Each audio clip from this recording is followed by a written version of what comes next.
How do you approach your spending at this point? Is there any temptation when you see such a large amount where you're like, oh man, I could afford this if I wanted to?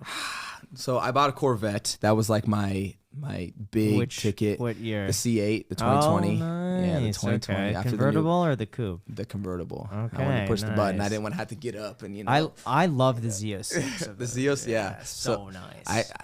I thought about trading mine in, but I didn't end up pulling the trigger. I'm gonna keep the original 2020. All right. And so that would be like, I guess, my big purchase. I have 2 houses, so that's actually some significant money as well. But I keep a roommate in California to mitigate some of that cost, and then I also rent out my house to the Raiders players here in Vegas. So kind of just pay for 1.5 houses, throughout the year.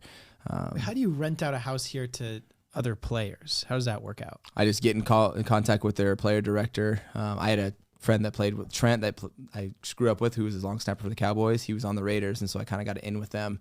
And then, we're all one phone call away. Like, we all somewhat know each other. We're part of the same brotherhood. So there's always new guys that are coming in. And so it's like, hey, if you want to use the house, right, here's rent. It's already furnished. And so a lot of guys that sign 1 year will take it. Interesting. Yeah. Jack's thinking about doing that. Yeah, you need plays? I've never heard of that, but that's cool. All right. I was like, how do I justify having these 2 houses? Well, first of all, I can't get away from taxes with football money, but I could get away with it for my endorsements, because my endorsements were just paid to wherever I lived, and my residency was in California. And so I was like, well, just moving to Nevada alone, right? I saved 13% of my 7-figure endorsement money, so that's just paying for the house itself just by coming over. And then I was like, okay, well, still don't want to have these huge mortgages, And so I was like, okay, let me rent it out. Let me get a roommate out there. Like, I'm not single, but I'm not living with my lady right now. And so it's like, it's no big deal. Where do you think that frugality came from? Graham Stephan. There we go. Because you subscribe. That's right. Got to hit the like button and subscribe. And you too could save a lot of money. That's right. Really? I think it came from just my simple life growing up, where I didn't have any elaborate things or have any big desires. It was really just what I needed to get by. I always wanted a Corvette, and so now I kind of have my Corvette. And other than that, it's like, sure, I have 2 houses, but it's more so just to save some money there. And then everything else is really just invested, right? Invested in just different businesses that I try. I have a really creative mind, and so it's like a blessing and a curse, where you try things, and it's a curse because you're trying all these things and some of them don't work out, or some of them evolve and things like that. And so, yeah, that's where a lot of my money goes. Yeah, what didn't work out? What were some of those businesses? It wasn't necessarily it didn't work out, but things were, I get, especially during COVID, there was this time where, there was a lull, everyone was home, content was booming, and I invested in a company, which I don't want to say the name right now, but basically they were like a streaming company for athletes, right? And it was like, I just kind of impulse put it in $375,000. I was like, boom, here, I love this. It's a great idea. Let's do it. And that was like the year after I just gotten paid. And so when I realized it takes, $700,000 to make that, 300 and something thousand. And it's like, that was probably too big of an investment, right? Just me getting educated the hard way of overpaying for things, investing too much. One thing that I started a streaming company. It's not that it failed, but I learned that I only have so much bandwidth, and so I was basically having to do everything, all the creative, getting everyone set up, all the streams, executing it all. And so that I just knew, okay, I got burnt out, right? I couldn't do it anymore. And so it just really took a lot of learning that I went through. I invested in a company that was one of my teammates in college company, and it was like lamps and stuff like that. And I was just like, sure, you're my buddy. This seems like a good idea, right? And it was just like, that didn't really work out. I've got pitched the restaurant, from a family member that wants to start a restaurant. Luckily, I didn't get into that one. But it was like, just things that were like, early on I was getting pulled different directions, and I kind of just got burned a few times. And so it's like, okay, now that I'm older, I've been investing more in myself and the things that I want to do. I still invest here and there, but it's really tightened since. It's hard to say no when you have so many opportunities, and a lot of them sound pretty good. You don't know which ones are going to hit until you say yes to them and then follow through. Right. So. And I was young, and so I was like, oh, let's try this, try this. And then you're like, oh, wait, where'd my money go? For startups, you basically assume it's going to be zero. Yeah. you know, and if it's not, hopefully it's right a 10x, right? Where it's like, okay, so that's why you have the risk reward. Yeah. But for the most part, I put my money into real estate. Like I was telling Smart. you, I continued to buy, ended up buying 30 from that, well, not from that guy, but in that area, some multifamily, some condos, and then actually teamed up with that same flipper, and we wanted to go bigger, and that's when we started the fund together, and bought a mass foreclosure out in Missouri, and have been basically turning that one over for that past year and a half. And so it's kind of like my portfolio. That's like my baby, is the real estate portfolio. Yeah. What's some of the other businesses that you've done that are doing well? Doing well. Yeah, you reached out to me about one business you wanted to. Yeah. Mention. So experience. So really what I've learned is that there's so much power in different types of communities, right? Like I came from a small town. I got into the Chargers organization, and I started to have all this unconditional love from all these Chargers fans. I don't even know these people. They don't know me, but I was so just like thankful, like people that were like cared about me, like they would hit me up or they followed me. Like I thought that was so cool. And I was like, I didn't really realize what I was giving to them, which was entertainment. But I was just like, this is amazing. Like I would just go out there and play football and people follow me, and then I get endorsements and stuff like that. And so I was like, there's so much power in that. And then I started meeting people that were doing cool things, right? Actors, like other influencers, right? Different experts in fields. And so I was like, okay, like let me use this community and try to continue to build it so I can continue to have more opportunities. And so that's when I started the streaming company and was helping people stream. I was streaming a bunch of opportunities, and I was like, okay, streaming is kind of too niche. Like it's like really just, there's not a lot of people that stream. And so let me pivot that and let me start a platform where you can engage with your fans, and basically set up a menu of what types of engagement you want to do and what you're willing to do, and put your prices next to them.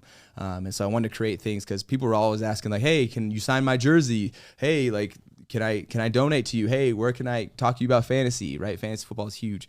And so I was like, well, I don't want to just DM all these people and stuff. I was like, let me create this. So that's what Experience is. It's a platform where you can engage with fans. Like there's a way you can get your jersey signed. You can do a video chat. Like I set up all these different interactions I'm willing to do and put a price next to them. And so I've done like 300 engagements. We've been launched for like 3 months now. So we're inviting other influential people on just to continue to that's really neat. With their fans. Is it similar to Cameo, or is it like Cameo plus like other stuff? Well, Cameo is known for like their personalized videos, right. And so really I wanted to be more innovative in the space with kind of more unique experiences. So we do have like the personalized videos, you can do that, but like we have Game With Me, so there's a lot of people that game. So if you want to set up and game with somebody, right, you can set up an opportunity to do that. If you want to get something like jerseys, like how you can get your jersey signed? Yeah. Well, you better go beg at the sideline or show up at a signing that I do once a year. If you don't do that, you ain't getting the thing signed. So I was like, let me make a virtual version so you can get this thing signed, right? So basically how it works, you pay, I think mine's $99 to get your Austin Ekeler jersey signed. You send it to Experience, we verify it, send it to me with a return address back to them. And so that's kind of like how our flow goes. And so we'll continue to innovate. I have some other opportunities, and we'll continue to add other experiences. We have 6 right now. Wait, so can I, if I go on there and say like, hey, if you want to grab dinner with me,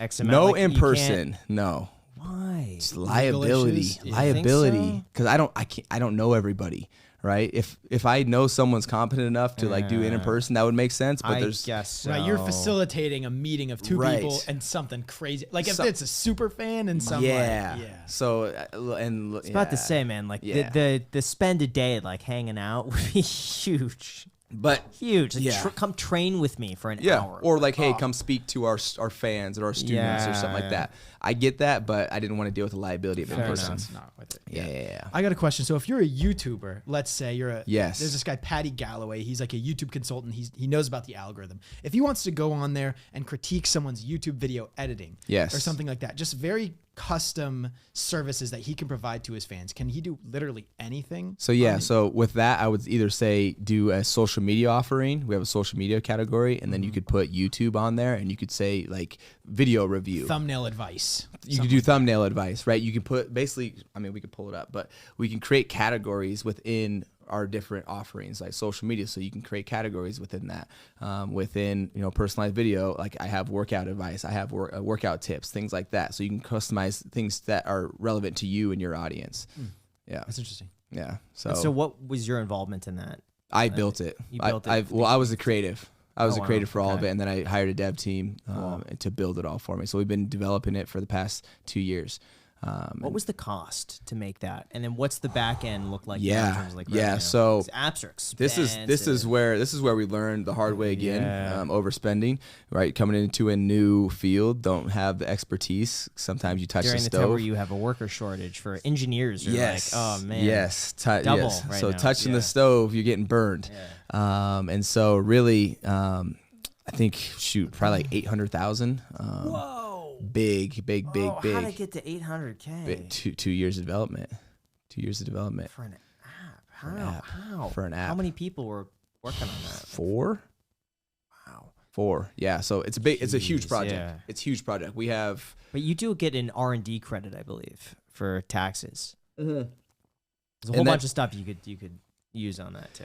And then there's 2 sides to it too, right? That's just the dev side, but basically we're done. Like it's built like that. It's done, right? So now it's like, okay, now let's just put efforts, right? Our dev costs are way down now compared to what they used to be. It's really just maintenance. And so the app's built. It's like a house. It's already built. Now we just got to get people to use the house, And so that's why we're reaching out, and we'll continue to strategize on getting people on the site. And then, so that's where we're positioning ourselves, and we'll continue. Like I have some other ideas. We're like right now with our game jerseys, we don't do anything with our game jerseys. And it's like, so I took a game jersey and I sold it. I put it on for $4,000 and it sold instantly. And I was like, no, this is the one you wore in the game. This is the one I wore in a game, yeah. So can you just wear a different jersey every game? Yeah, they give you a jersey every game? So you have to buy it. You have to buy it. So I'm going to buy all my jerseys this year. Gosh. And I was like, let me try to sell one. Can you say how much you pay for them? $375. Oh. Yeah, so it's kind of expensive. But it's in the game. It's like in the game. There's only going to be 17 of these a year plus right. playoffs, which are going to be even more and premium. especially if it's a good game, right? Like, do you or playoffs? Yeah. Is it that you could not number it, but like this is the jersey in this game in particular? Yeah, you could have a Thursday night game against a division rival or something, and like it's a really anticipated game. So dude, I could would you sell buy like my shirts like just right now. Graham, you're not. You could. I've had a guy that offered to pay for my shoes to buy my shoes Yeah, off yeah. of me. Well, we but know he's about your lowball, Jack. bathwater. Yeah. Stuff. Bathwater. I got a don't question. give So, a crap. could you technically buy 4 jerseys and then just wear like a different jersey in different parts of the game? Just like, every quarter for this have a different play, one? I had this jersey. This is the famous like. All right, probably gonna score a touchdown on this play. Let me put this jersey on. Yeah, like you could One probably, play.